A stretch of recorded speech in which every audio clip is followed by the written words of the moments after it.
کے حوالے سے بہت خوبصورت اشعار آپ کے اور ہمارے سامنے پیش کیے گئے ہیں۔ یہ بات حقیقت ہے کہ ماں کی دعا تیری زندگی بنا دے گی،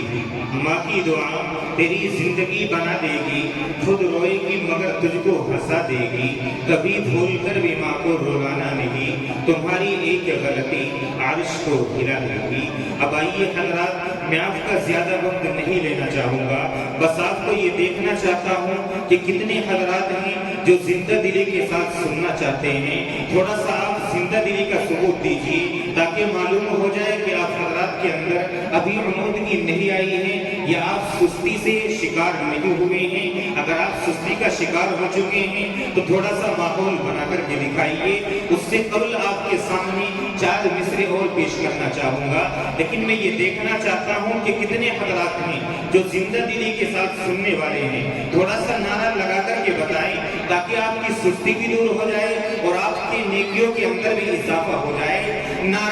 تکبیر! ابھی بہت سارے حضرات ہیں جو ادھر مسجد کے حصے میں بیٹھے ہوئے ہیں، شاید یہ تو ان کے ہاتھوں میں کوئی بیماری ہے یا نہ جانے کس وجہ سے ہاتھوں کو نہیں اٹھانا چاہتے ہیں۔ ان سے گزارش ہے تھوڑا سا ہاتھ ہوا میں لہرا کر کے بولیے نعرہ تکبیر! آپ کو اسی زندہ دلی کے ساتھ سننا ہے۔ 4 مصرے آپ کو دے رہا ہوں، اس کے بعد آپ کے ہونہار خطیب تک پہنچوں گا کہ میرا مالک میری خواہش سے بڑھ کر بھیج دیتا ہے، میرا مالک میری خواہش سے بڑھ کر بھیج دیتا ہے، میں قطرہ جب بھی مانگوں وہ سمندر بھیج دیتا ہے، اور وہی محفوظ رکھتا ہے نبی کو غار کے اندر، وہی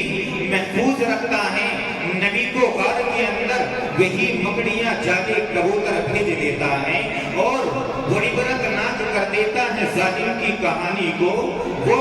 عبرت ناک کر دیتا ہے ظالم کی کہانی کو، وہ فرعون کے گھر میں پیغمبر بھیج دیتا ہے۔ آپ حضرات اسی زندہ دلی کے ساتھ اگر سنتے رہیں گے، تھوڑی سی اور گزارش آپ سے کرنا چاہوں گا، بیچ میں جو یہ خلا باقی ہے، تھوڑے سے آپ حضرات ادھر سے اٹھ کر کے یہاں اگر آ کر کے بیٹھ جائیں گے تو ہمارے جو باہر سے آئے ہوئے مہمان ہیں یقیناً وہ یہ کہیں گے کہ راجپور چھاجپور اسی طریقے سے گڑھی کی سرزمین والے علماء سے بڑی محبت کرتے ہیں، ان کی باتوں کو ہر وقت لبیک کہنے کے لیے تیار رہتے ہیں۔ جب کبھی بھی ان کو پکارا گیا ہے یا میدانوں میں نکلنے کے لیے ان کو کہا گیا ہے تو انہوں نے سر بکف یہ کہا ہے کہ تو پکارے گا تو اس صحن حرم آئیں گے۔ تھوڑا سا ادھر سے اٹھ کر کے آ جائیں گے کہ تو پکارے گا تو اس صحن حرم آئیں گے۔ اب ابابیلوں کے انداز میں ہم آئیں گے اور لے کر کے آئیں گے ہاتھوں میں صداقت کے عالم، یہ الگ بات ہے کہ تعداد میں کم آئیں گے۔ اور پیاس کہتی ہے کہ آؤ ریت نچوڑے ہم، پیاس کہتی ہے کہ آؤ ریت نچوڑے ہم، اپنے حصے میں سمندر نہیں آنے والا، ہم کو تو اپنے کعبے کی حفاظت خود کرنی ہے، اب ابابیلوں کا لشکر نہیں آنے والا۔ اب آئیے حضرات، میں آپ کا زیادہ وقت نہیں لینا چاہتا، آپ کو میدان خطابت کے اندر لے جانا چاہتا ہوں اور آپ کو بتا دینا مناسب سمجھتا ہوں کہ تقریری فن خدا داد صلاحیت کے ساتھ ساتھ اکتسابی فن بھی ہے، جس میں انسان تھوڑی سی مہارت سے بہترین خطیب بن سکتا ہے، جس کے لیے قرآن و حدیث پر غور، حکایات و واقعات پر دسترس اور اچھے اشعار پر گہری نظر رکھنے کی اشد ضرورت ہے۔ ایک اچھا مقرر سماج پر اچھا اثر ڈال سکتا ہے،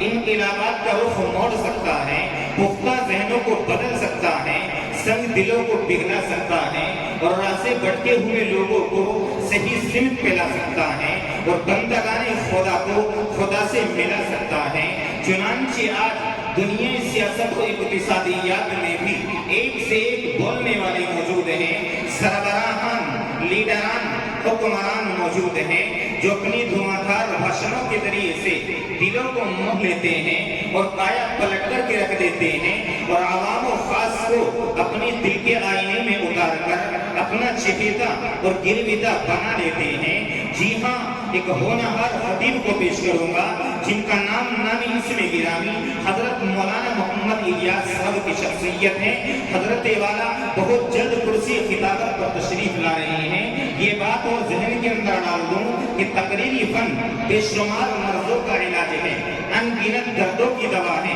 کسی بڑے بزرگ نے فرمایا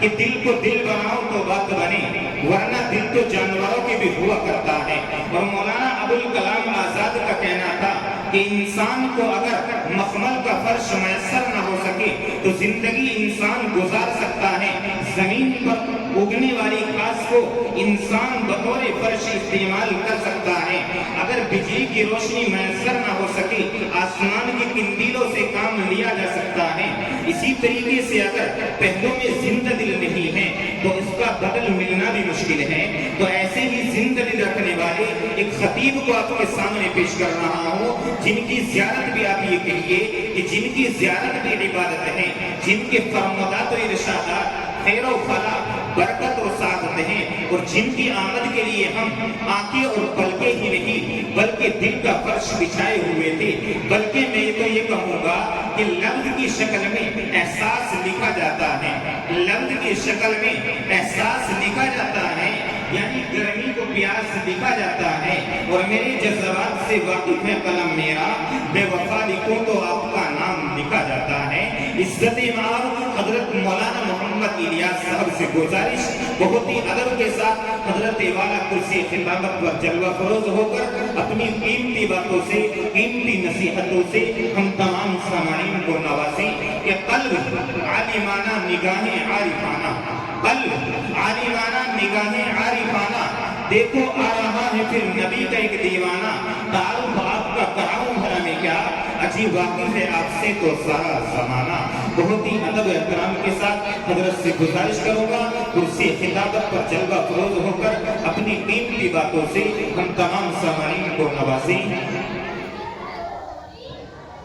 آپ حضرات سنجیدگی کے ساتھ بیٹھے رہیں، بہت جلد انشاءاللہ یکی بات دیگر ایک دوسری عظیم ہستی بھی آپ کے سامنے پیش کروں گا۔ بس آپ سے یہی گزارش ہے کہ سنبھل کر بیٹھے جاؤ اس میں لیلا دیکھنے والوں، سنبھل کر بیٹھے جاؤ اس میں لیلا دیکھنے والوں، تماشا خود نہ بن جانا تماشا دیکھنے والوں۔ آپ کو بہت کچھ سنا سکتا ہوں لیکن میں نہیں چاہتا، کیونکہ یہاں بہت ہی عظیم ترین علمی اور دینی شخصیتیں یہاں پر بیٹھی ہوئی ہیں، ان کے درمیان میں زیادہ دیر حائل نہیں رہنا چاہتا، بس آپ کو کچھ اس طریقے سے بیان کر دینا مناسب سمجھتا ہوں۔ خیر میں اپنی بات کو یہیں پر اختتام کر دینا بھی مناسب سمجھتا ہوں۔